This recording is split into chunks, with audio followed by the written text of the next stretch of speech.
a bit of a stroll down memory lane, paying tribute to all the gadgets that were cutting edge then, but are now about as current as fossils.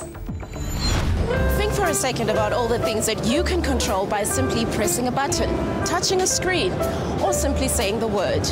We've come a long way since the days of the rotary telephone, film cameras, and turntables. Now, we're not suggesting that we revive all of these things, but sometimes a little trip to yesteryear is just what the doctor ordered.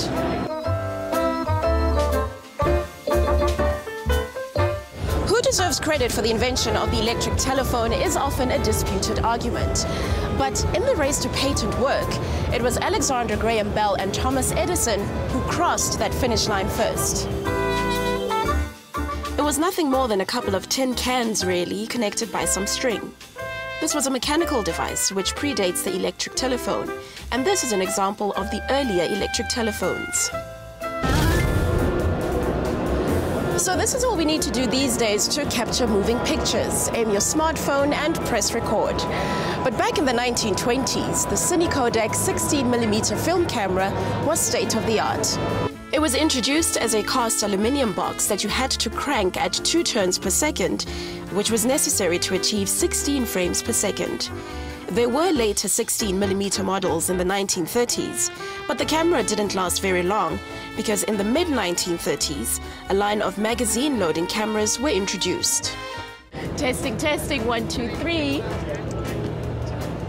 One of the many impressive aspects about modern day technology is that you don't necessarily need to be able to see the device in order to know that it's there and that it works. Take my smartphone, for example. It has a built-in microphone. Right now, I'm wearing a microphone you can't even see. And here are some of the various microphones from way back then on display to get an idea of how they evolved. The 60s, the decade of the hippies, flower power, and the color TV.